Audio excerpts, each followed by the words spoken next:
We understand the concept of guarding ourselves against something entering into our hearts and minds, but we're not too keen on guarding what's coming out of us in terms of our attitude, our demeanor, and our speech.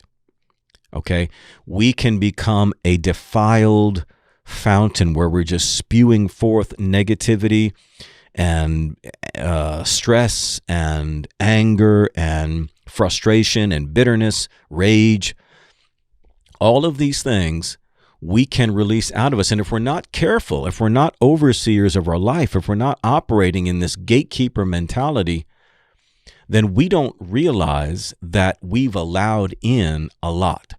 So you can go oftentimes by what's on your mind, yes, but you can go oftentimes by what's coming out of your mouth and your attitude, which is judged by the reactions of others.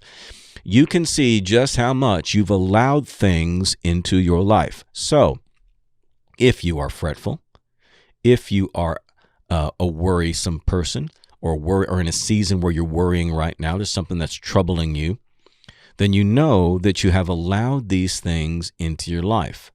So again, going back to the beginning, fretfulness is just a general emotional feeling of distress. It can be mild or severe. But fretfulness is, again, more of an emotional thing. It's just your sort of approach to life. You get worked up over everything. So anytime there's any kind of stressful situation, whether big or small, you tend to get worked up about it. You start snapping off at everybody, or you start speaking all the negativity because you're fretful, man. You are fretting. You have a troubled heart. But it's something that you've created yourself. You can't be blaming it on Donald Trump. You can't be blaming it on the media.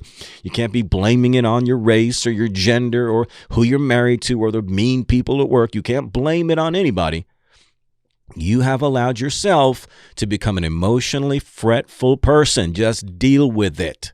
Okay? Accept that that's the case. But it's good news because you can always change you. You can't change who's president, right? You can't change your gender or your race. You can't change the people that exist around you, but you can do something about you and what you allow into your life and how you process and think. And then I think that's the point, right? Now, worry, as opposed to fretting, worry is more of a mental thing. It's something on your mind. When you are distressed and agitated about something that can be intellectually stated, something that can be rationally stated. I'm worried about my kids. I'm worried about losing my job. I'm worried about this. I'm worried about my health. I'm worried about the doctor's report. I'm just worried about the economy. I'm worried about, that we're going to go to war. I'm worried about this, worried about that. It's something that you can specifically point to that is on your mind. So that's what makes it different than just fretting. Now, anxiety, again, is this combination of fretfulness and worry on steroids. And it is something that is much, much deeper and is much more difficult to try and tame. But it's important that we address, first off, the fretting and the worry, because they are the building blocks. They are the foundational stones to what eventually becomes anxiety and depression. Now, this is important for people to understand. Anybody who has, again, using the word chronic anxiety, chronic depression, they don't typically come out of their mother's womb that way, right? They might have been very playful children. Something happened later on, or something changed in their physiology, and they became as they became. But if people are falling into depression and they can't necessarily pinpoint why they are depressed, it's not just chemical. A lot of it does have to do with our physical bodies, and we'll talk more about that. But for the most part, this is not something that just happened overnight. You're happy one day, and the next day you are chronically depressed. It just doesn't work that way. Now, I'm setting this over against manic depression, which is an in and out sort of thing. But again, it doesn't just instantly begin. These things happen over time. It's like a snowball effect. What starts off as something small that is not dealt with eventually begins to run down the hill. And as the snowball runs down the hill, what does it do? It becomes larger and larger and larger. So by the time you get to the bottom of the hill and you've got this massive snowball of anxiety or depression, you don't know up from down. You don't know left from right. You don't know where it began and you don't know where it ends. You can't say what it is that's bothering you because you can't get back up to the top of the hill and see what that little tiny snowball was that started the whole thing. But it doesn't matter. You don't have to necessarily do that. What you've got to do is reverse the process. And so we've got to begin then with fretfulness and fretfulness and worry. So again, going back to fretfulness, it is an emotional feeling of distress, and it makes you irritable. It makes you sensitive. These are the people, again, who tend to lash out. It's the fretful people. Now, you think of fretting, you might think of somebody who's very frightened. No, sometimes some of the most angry people, it's not that they are angry, it's that they fret over things. It's just that they fret all the time. So that big, mean guy who's super angry, he's fretful, man. He's scared. That's why he acts this way. He's fretful and he's scared. He might have experienced pain in his past. What's his fear?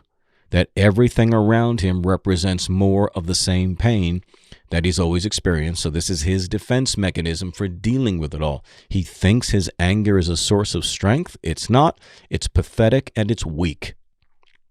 It is pathetic and is weak. Why? Because he's being governed by things and people outside of him. Is that you?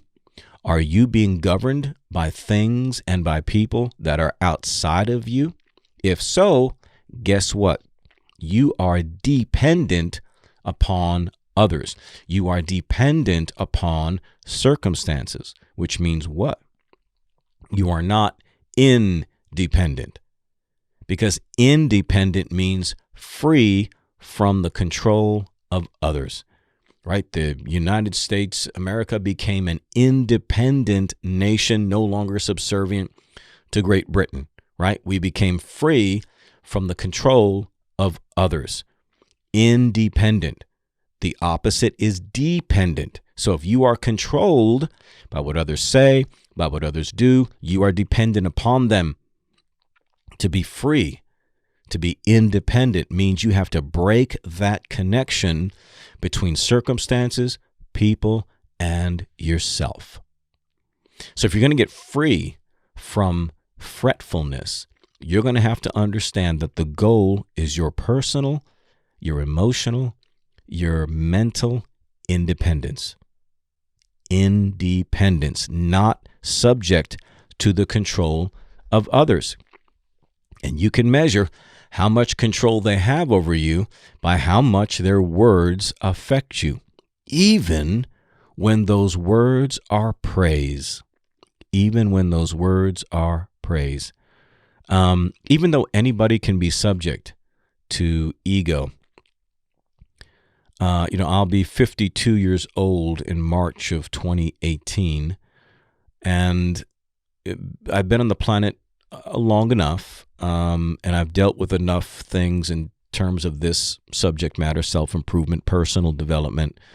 And what I have come to the conclusion about when it comes to trying to be a leader in this, trying to be a communicator in this, trying to be a teacher in this, is that you have to break the connection between yourself as a speaker or messenger and what people think about you, even when it's positive.